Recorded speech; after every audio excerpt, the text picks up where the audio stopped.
एक बार एक शिल्पकार एक मूर्ति बनाने के लिए पत्थर खोजने जंगल में गया। वहां उसने एक बहुत चमकीला और अच्छा पत्थर मिला। उस पत्थर को देखकर वह बहुत खुश हुआ और अपने साथ ले आया। जब वह अपने घर लौट रहा था तो रास्ते में एक और अच्छा पत्थर मिला। उसने वह पत्थर भी उठा लिया और घर की ओर चल पड़ा। जब वह घर पहुंचा तो उसने अपने औजार से पहले पत्थर पर काम करना शुरू कर दिया।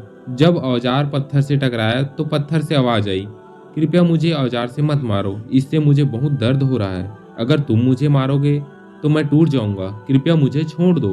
उस पत्थर की बात सुनकर शिल्पकार को दया आ गई। उसने उस पत्थर को छोड़ दिया और दूसरा पत्थर ले आया और उस पत्थर पर अपने औजारों से मूर्ति बनाने लगा। उस दूसरे पत्थर ने दर्द या चोट लगने पर कोई शिकायत नहीं की। उस समय में शिल्पकार उस दूसरे पत्थर से भगवान की बहुत सुंदर मूर्ति बनाने में सफल हो गया। अगले दिन गांव के लोग भगवान की मूर्ति लेने आए। उन्होंने मंदिर में रखने के लिए एक और पत्थर की जरूरत थी।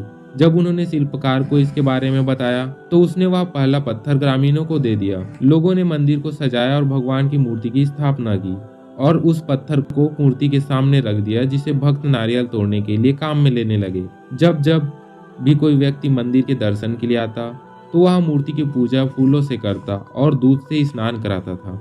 वही नारियल तोड़ने के लिए सामने रखे उस पहले वाले पत्थर का इस्तेमाल करता।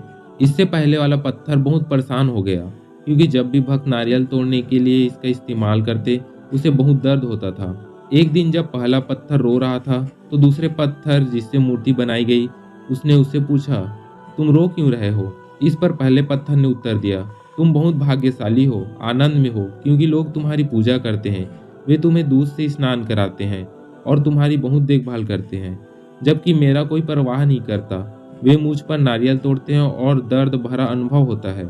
इस पर दूसरे पत्थर ने एक पल का ठहराव लिया और फिर बोला, जब शिल्पकार तुम पर औजार से काम कर रहा था, अगर तुम उस समय नहीं रोका होता तो तुम आज मेरी जगह होते, लेकिन तुमने आसान रास्ता चुना। तुम उस समय किसी भी दर्द से गुजरना नहीं चाहते थे, इसलिए अब तुम दर्द भोग रहे हो। हमारा शिल्पकार भी हर रोज हमें गढ़ रहा है। थोड़ी सी चोट और थोड़ी सी दर्द से न डरना मित्रों।